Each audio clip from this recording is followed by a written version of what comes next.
পর্ব 60। তোমার কোন বন্ধুর কথা তখন তুমি বললে? আদ্রিতা বেশ সিরিয়াস হয়ে নীলকে জিজ্ঞেস করলো। নীল ড্রাইভ করছিল। ওরা চিত্রার বন্ধুদের পার্টি থেকে ওদের অ্যাপার্টমেন্টে ফিরছে এখন। না মানে আমি জানতে চাই তোমার কোন বন্ধু তোমাকে কোটি টাকার ডায়মন্ড নেকলেস এমনি এমনি দিয়ে দিল? আমি চিনি তাকে? আর তার থেকেও বড় কথা, এত সহজে এত টাকার একটা জিনিস কেন দিল তোমাকে? না না, এমনি এমনি কেন দেবে? 5 বছর আগেও আমার কাছ থেকে 1 কোটি টাকা ধার নিয়েছিল, সেটাই শোধ করার জন্য এই হীরের নেকলেসটা দিয়েছে। নীল চট করে উত্তর দিল, বাবা 1 কোটি টাকা নিয়ে তার এত গুণ বেশি টাকার জিনিস দিল তোমায়? আদ্রিতা এবার আরও অবাক হলো। আদ্রিতাকে শান্ত করার জন্য নীল বলল, না না, 5 বছরের একটা ইন্টারেস্ট আছে তো। আমার এই বন্ধুটা খুবই ভালো আর ও ভীষণ কৃতজ্ঞ, খুশি হয়ে আমাকে ইন্টারেস্ট সমেত টাকাটা ফেরত দিয়েছে। তাহলে এক কাজ করো না, ওকে আমাদের অ্যাপার্টমেন্টে একদিন নেমন্তন্ন করো। তোমার এত কাছের বন্ধু যখন। আদ্রিতার প্রস্তাবে ফাঁপড়ে পড়ল নীল। সঙ্গে সঙ্গে ওর মাথায় বুদ্ধি খেলে গেল। ও বলল, না না, তা কি করে হয়? ও তো আমাকে এই নেকলেসটা দিয়ে গতকালই অ্যাব্রড চলে গেছে, এখন তো 2-3 বছরের আগে ফিরবে বলে মনে হয় না। নীল দীর্ঘশ্বাস নিল। তবে আদ্রিতা ওর কথা বিশ্বাস করল না, কিন্তু ওর নতুন করে কিছু বলারও ছিল না নীলকে। শুধু ঘাড় নাড়িয়ে সম্মতি জানিয়ে নানান কথা ভাবতে লাগলো। অ্যাপার্টমেন্টে ফিরে আদ্রিতা নিজের বেডরুমে চলে গেল। গতকাল রাতে ওর ভালো ঘুম হয়নি, আর এমনিতেও টায়ার্ড ফিল করছিল খুব। নীল চলে গেল ওর স্টাডি রুমে। পকেট থেকে কল্লোল চ্যাটার্জি দেওয়া মেন্টাল স্ট্রেংথ বাড়ানোর ট্যাবলেটসের বাক্সটা বের করলো। বাক্সটা নাড়িয়ে চাড়িয়ে দেখতে দেখতে নীল ভাবলো, প্রস্তরজিতের শিশিটা বেচে দিয়ে 5 লাখ টাকা মুনাফা পেলাম, তার সাথে এই আবার মেন্টাল স্ট্রেংথের ট্যাবলেটও রয়েছে। আচ্ছা, এটা খেলে সত্যিই স্ট্রেংথ বাড়ে? আমার তো এমনিতেই মেন্টাল স্ট্রেংথ যথেষ্ট, এটা খাওয়া কি উচিত হবে? কুশলকে বরং একবার জিজ্ঞেস করি। সঙ্গে সঙ্গেই কুশলকে ফোন করে এই নতুন মেন্টাল স্ট্রেংথ ইনক্রিজিং ট্যাবলেটসের ব্যাপারে জিজ্ঞেস করলো নীল। কিন্তু ও যে এখনই কল্লোল চ্যাটার্জি দেওয়া এই বিশেষ ট্যাবলেটগুলো হাতে নিয়ে বসে রয়েছে, সে কথা কুশলের কাছে গোপন করে গেল। কুশল সব শুনে বলল, দেখ ভাই, প্রস্তরজিৎ এমনিতে গায়ের জোর বাড়ায়, কিন্তু প্রস্তরজিতের আবার রকম ফের আছে। যেমন এক জায়গার প্রস্তরজিৎ গায়ের সাথে সাথে মেন্টাল স্ট্রেংথও বাড়ায়, আবার দুটো আলাদা আলাদাও কিনতে পাওয়া যায়। এরকম কিছু আয়ুর্বেদিক হার্বস আছে যেগুলো স্ট্রেংথ বাড়াতে বুস্ট করে। কুশলের থেকে উত্তর পেয়ে ফোনটা রাখতে রাখতে নীল ভাবল, সত্যিই তো, কল্লোলকে অবিশ্বাসী বা করবো কেন? গতকাল রাতে উর্মিলার ডায়াগনোসিস করার জন্য কল্লোল সত্যিই আমার কাছে কৃতজ্ঞ ছিল। এমন পরিস্থিতিতে কখনোই কোনো মানুষ যে তাকে সাহায্য করেছে তার ক্ষতি করতে চাইবে না, আর কল্লোল এমন কোনো সন্দেহের অবকাশ তৈরি করেনি। তাই আগে পিছু আর না ভেবে বাক্স থেকে একটা ট্যাবলেট বের করে নীল মুখে পুরল। ও বুঝতে পারল যে ট্যাবলেটটা মুখেই গলে গেছে, জলের আর কোনো প্রয়োজন নেই। কিছুক্ষণের মধ্যেই ওর শরীরটা ঝিমঝিম করতে শুরু করলো, চোখ দুটো ভার হয়ে এলো।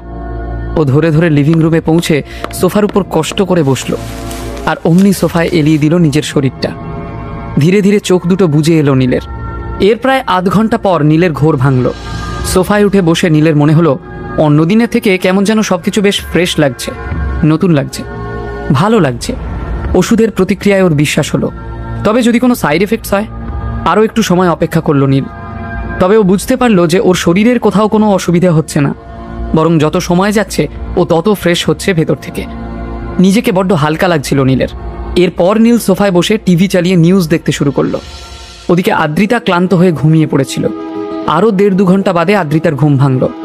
আদ্রিতারও নিজেকে খুব ফ্রেশ লাগলো ঘুমিয়ে। আজকে দুপুরে নীল যে কেরামতিটা দেখালো, তাতে আদ্রিতার আর ওর মায়ের দুজনেরই গর্বে বুক চওড়া হয়ে গিয়েছিল। এইসব কথা মনে পড়তেই নীলের জন্য গভীর এক ভালোবাসার অনুভূতি জন্ম নিল আদ্রিতার হৃদয়ে। বিছানা ছেড়ে লিভিং রুমে নীলের কাছে আসার সময় শুনতে পেল নীল একটা কারোর সাথে ফোনে ব্যস্ত। আড়ালে দাঁড়িয়ে আদ্রিতা শুনতে লাগলো ওদের কথোপকথন। হ্যাঁ, এই ডিলটা যেন কেয়ারফুলি হ্যান্ডেল করা হয়। কয়েকশো কোটি টাকার ডিল, আমি কিছুতেই হাতছাড়া করতে চাই না। তুমি নিজে ফলো আপ করবে আর আমাকে এভরিডের আপডেটস দেবে। বলতে বলতে নীল ওর সামনের জানলার কাছে আদ্রিতার প্রতিচ্ছবি দেখতে পেল। ও বুঝতে পারল আদ্রিতা পিছনে দরজার আড়ালে দাঁড়িয়ে ওর ফোন আলাপ শুনছে। বুঝতে পেরেই নীল কথার প্রসঙ্গ চেঞ্জ করে দিল। গলার স্বর নামিয়ে বলতে লাগলো, বুঝতে পেরেছ, রেডি থাকো, এইরকমই হবে সব সময়। বলেই ফোনটা কেটে দিল। আদ্রিতা এসে নীলকে জিজ্ঞেস করলো, কার সাথে কথা বলছিলে নীল? আদ্রিতাকে ভাবার সময় না দিয়ে সঙ্গে সঙ্গে নীল বলল, আমার এক জুনিয়রকে বলছিলাম আমাদের বস কিভাবে তার কর্মচারীদের সাথে ব্যবহার করে, আর বসের কোনো কথায় কেমন উত্তর দিতে হয়। একরকমের গ্রুমিং, সেটাই শেখাচ্ছিলাম, আর বেকার ভয় পেতে বারণ করলাম। আদ্রিতার মনে নীলের কথোপকথন যেটুকু কৌতূহলের সৃষ্টি করেছিল, নীলের এই স্বতঃস্ফূর্ত উত্তরে তাও প্রশমিত হলো। এরপর নীল আর আদ্রিতা দুজনে মিলে ঠিক করলো আজ রাতে ওরা ঘরেই ডিনার করবে। নীল ডিনার বানাতে শুরু করলো, আর আদ্রিতা সারাক্ষণ নীলের পাশে পাশে ওকে সাহায্য করতে থাকলো। বিয়ের এতগুলো বছর পর এই প্রথম আদ্রিতা নীলকে কোনো কাজে সাহায্য করছিল। কাজ করতে করতে নীল আদ্রিতার দিকে তাকিয়ে মুগ্ধ হয়ে গেল। আদ্রিতার কপালে ঘাড়ে জমে থাকা বিন্দু বিন্দু ঘাম আলতো হাতে মুছে দিল সে। তারপর খুব সুন্দর করে ফুলকো ফুলকো লুচি আর আলুর দম বানালো নীল। তার সাথে আদ্রিতার প্রিয় বেগুন ভাজা। যতই দামি দামি খাবার খাও না কেন, বাড়িতে বানানো এসব ডিশ আদ্রিতার দুর্দান্ত লাগে। আদ্রিতা আঙুল চেটে পুটে ডিনার সারল। তারপর গল্প করতে করতে শুয়ে পড়ল ওরা দুজনে। পরদিন সকালে সেন ম্যানশন থেকে আদ্রিতার জন্য ফোন এলো। আদ্রিতাকে এক্ষুনি তলব করেছে ওর ঠাম্মা কল্যাণী সেন। আদ্রিতা খুব দ্রুত ফ্রেশ হয়ে একটা ট্যাক্সি নিয়ে রওনা দিল ওদের ম্যানশনের উদ্দেশ্যে। নীলও সকাল সকাল ঘুম থেকে উঠে ফ্রেশ হয়ে ওদের কোম্পানির জন্য বেরিয়ে গেল। গতকালই ওর সেক্রেটারি নন্দিতার সাথে নতুন একটা ডিলের ব্যাপারে কথা হচ্ছিল। কয়েকশো কোটি টাকার এই নতুন ডিলটা নীল কেয়ারফুলি হ্যান্ডেল করতে চায়। সেই জন্য নন্দিতার সাথে আজকে একটা ইম্পর্ট্যান্ট মিটিং রেখেছিল সে। আসলে কাল ফোনে কথা চলাকালীন আদ্রিতার চলে আসার কারণে ডিটেলে আর কথা এগোয়নি। তবে নীল বুঝতে পারল আজ যেন অন্যান্য দিনের থেকেই বেশি হালকা লাগছে মন মেজাজ। সকালে ঘুম থেকে উঠে কল্লোলের দেওয়া ওষুধগুলোর গুণাগুণ সম্পূর্ণভাবে বুঝতে পারল নীল। ওর এতটাই ফ্রেশ লাগছিল যে ও মনে মনে কল্লোলকে অনেক ধন্যবাদ জানালো। কল্যাণীর ডাকে সেন পরিবারের সকলেই এখন সেন ম্যানশনে হাজির। সকলের উদ্দেশ্যে কল্যাণী দেবী বললেন, মানছি বসু ইনফ্রাস্ট্রাকচারের রাহুল বসু নিজে থেকে এসে আমাদের কয়েকশো কোটি টাকা দিয়ে দায়মুক্ত করেছেন, কিন্তু এটাও তো মানতে হবে যে উনি এর বিনিময়ে 60% শেয়ার নিয়েছেন। এখন মাত্র 40% শেয়ার নিয়ে আমাদের কর্পোরেশন টিকিয়ে রাখবো কী করে? এই নিয়েই আজকে এই মিটিং। আমি তোমাদের সকলের কাছে তোমাদের বক্তব্য, তোমাদের পরামর্শ জানতে ইচ্ছুক। ঠাম্মা ঠিকই বলেছে, বছরের শেষে 40 শেয়ার নিয়ে এগোলে কোনো প্রফিটই আমাদের থাকবে না। তাহলে আমরা আমাদের ফিউচারের প্ল্যানিং কিভাবে করব? জমাবো কি? কিন্তু এছাড়া কি আর কোনো অপশন সেদিন আমাদের খোলা ছিল? আমাদের তো কিছু করার ছিল না। সব কিছুতেই প্রোজ অ্যান্ড কনস আছে। আমাদের আবার সব কিছু নতুন করে ভাবতে হবে। পরিবারের সদস্যরা যখন নিজেদের মধ্যে এই বিষয়ে তর্ক করছে, তখন নবীন সেন অর্থাৎ আদ্রিতার কাকা উঠে দাঁড়িয়ে বললেন, মা, আমার একটা প্রস্তাব আছে।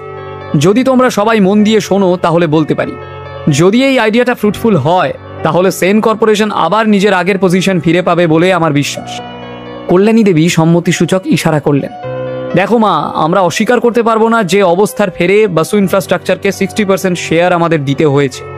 পরিস্থিতি চাপে বাধ্য হয়েই দিতে হয়েছে। এখন আর ওদের পার্টনারশিপকে আমরা ইগনোর করতে পারবো না।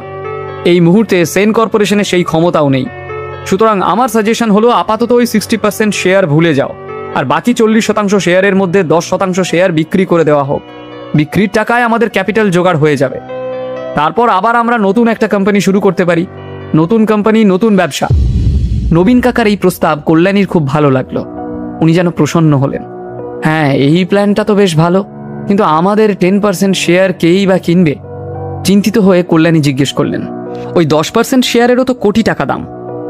এই বাজারে নতুন করে এখন এত টাকা দিয়ে কে কিনবে আমাদের শেয়ার? মা, তুমি অযথা টেনশন করছো। সবাই জানে সেন কর্পোরেশন তাদের 60% শেয়ার বসু ইনফ্রাস্ট্রাকচারকে বিক্রি করে দিয়েছে। বাজারে বসুদের এখন যথেষ্ট কদর। তাই রিস্ক নিয়েও শুধুমাত্র বসুদের মতো নামী কোম্পানির সাথে পার্টনারশিপে আসার জন্য যে কেউ এই 10% শেয়ার কিনে নেবে। এছাড়াও আমাদের সেন পরিবার যদি দুটো ব্যবসায়ী পরিবারের সাথে হাত মেলায়, তাহলে ফিউচারে আমাদের মাটি ধীরে ধীরে আবার শক্ত হবে। নবীন বেশ বুঝিয়ে বলল কথাগুলো। ওর কথা ফুরোতেই পরিবারের একজন বলে উঠল, কিন্তু এমন কারোর কথা কি জানা আছে যে একেবারে 10% শেয়ার কিনে নিতে চাইবে?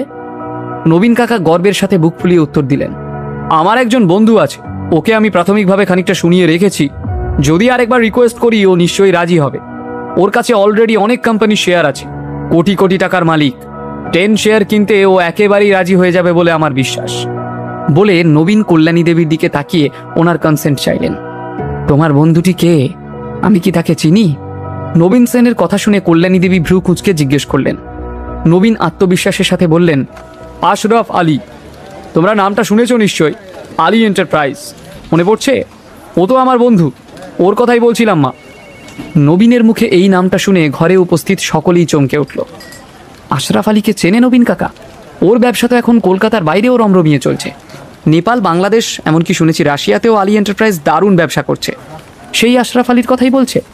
আশরাফ আলী নবীন কাকার বন্ধু? এমন একটা ক্ষমতাশালী নাম শুনে এক লহমায় সেন পরিবারের সদস্যরা নিজেদের ভবিষ্যতের সব সংশয় যেন দূর করে ফেলল।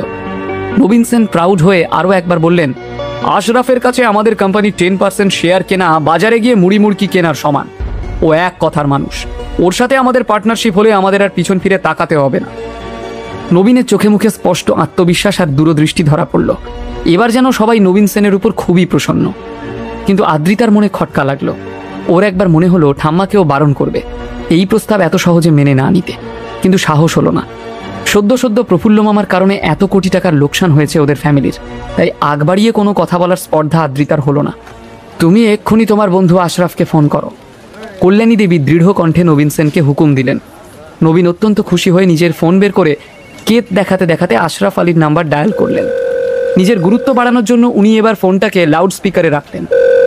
রিং হওয়ার সঙ্গে সঙ্গেই ওপাশ থেকে একজন ফোন ধরল। নবীন বললেন, হ্যালো, আমি কি মিস্টার আলীর সাথে কথা বলছি? আমি নবীন সেন, মানে সেন কর্পোরেশনের নবীন সেন, কলকাতা থেকে বলছি। আশরাফ আলী কি নবীন সেনের এই প্রস্তাব মেনে নেবে? ওর আবার অন্য কোনো মতলব নেই তো? এর বিনিময়ে আশরাফ আলী নতুন কোনো কন্ডিশন দেবে নাকি? কল্যাণী দেবী কি সেই কন্ডিশন মেনে নেওয়ার পরিস্থিতিতে আছেন, নাকি আদ্রিতা ঠাম্মিকে বুঝিয়ে ডিল ক্যান্সেল করাবে? আচ্ছা, নীল কোনোভাবে জড়িয়ে যাবে না তো এই আশরাফ আলীর সাথে?